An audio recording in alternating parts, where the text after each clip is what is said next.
he looks me dead in the eyes and he's like, I really have a foot fetish. And I kid you not, this man grabbed my foot.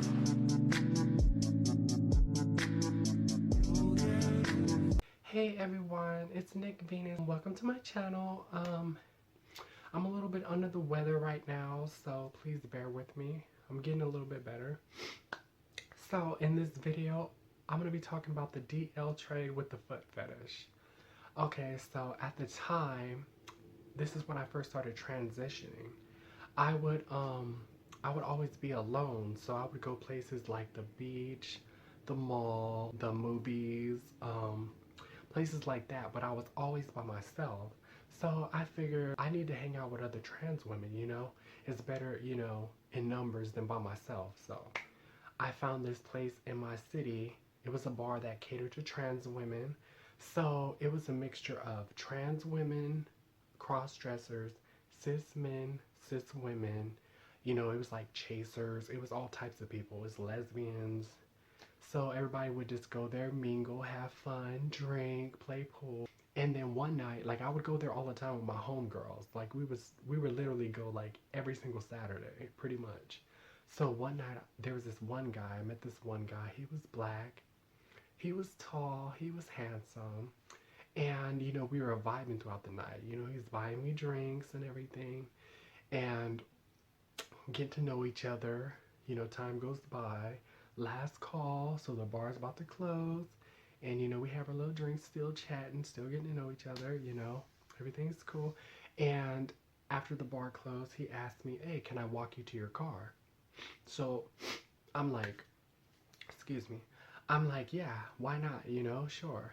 But mind you, at the time, at first I used to park in the front of the bar, less than a block away or a block away. But then after a while, I had to park far away because it got crazy, girl. Let me tell you, like, I would go to my car and there would be like creepy perverts, like chasers, everybody trying to take me home. Even one time there was one guy that was out masturbating in front of my car, like it was crazy. So girl, so I started parking in the cut, you know, like I would park one block up, one block left, one block up. I was like deep into the cut. So I told him, hey, it's pretty far. He's like, hey, that's cool. So I remember that night, I remember it was freezing. And I had on this short, like, short dress, tight bodycon type of dress, looking super sexy, but I was freezing. I remember he had his arm over me. He had his arm over my waist, keeping me warm like a gentleman. So then when we get to my car, you know, we exchange numbers and everything. And he's like, well, I don't want the night to end. Can we please, you know, can we still continue talking? I'm like, sure, why not? So I'm like, well, it's cold outside, so let's just sit in my car and let's talk. So we sit in my car, you know, we continue talking and stuff. And, you know, we're chatting, talking about life and whatnot. A couple minutes go by and he tells me, hey, I like your nails, I like your toenails. And he says he has a foot fetish.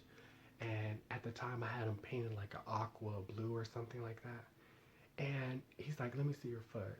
So I kid you not, girl, this man was like a professional foot fetishologist.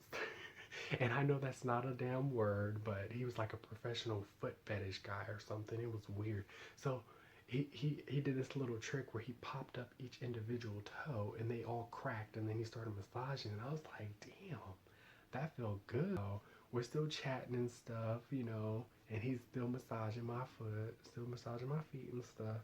And some more time go by, and then he's like, he looks me dead in the eyes, and he's like, I really have a foot fetish. And I kid you not, this man grabbed my foot, pulled my foot, he like pulled me like that, and then put my foot up to his mouth, and he started going ham, girl. He started sucking on my toes, licking in between the cracks, like licking my whole foot. He literally had my whole foot in his mouth. And girl, when I say it felt amazing, I was like, oh my goodness, it was so good. Like, mind you, I was buzzing and stuff, and I'm like, damn, this feels so good. It was turning me on. And mind you, after that, now, because that happened, now I love my toes sucked. Like, now I put my foot right up in your face just so you can know, hey, I love my toe sucks. Suck on them things. So because of that little scenario is the reason why I like that now. So then after he gets done, you know, sucking my toes, you know. And then after he gets done sucking my toes and stuff, he gives me a hug and he's like, okay, I'm about to walk back to my car because his car was parked by the bar, you know. So he goes to get his car, and you know, after that, we would hang out at the bar pretty consistently, you know, and we would meet up and stuff. But after some time, I kind of stopped talking to him. Like, honestly, I really don't know the reason for it. I really don't know why I stopped talking to him. I think it's because I stopped going to the bar as much. But that was the story of the DL tray with the foot fetish. And if you enjoyed that video, please like it and comment because it helps with my YouTube channel, and also subscribe for future content. So, till next time, guys. Peace.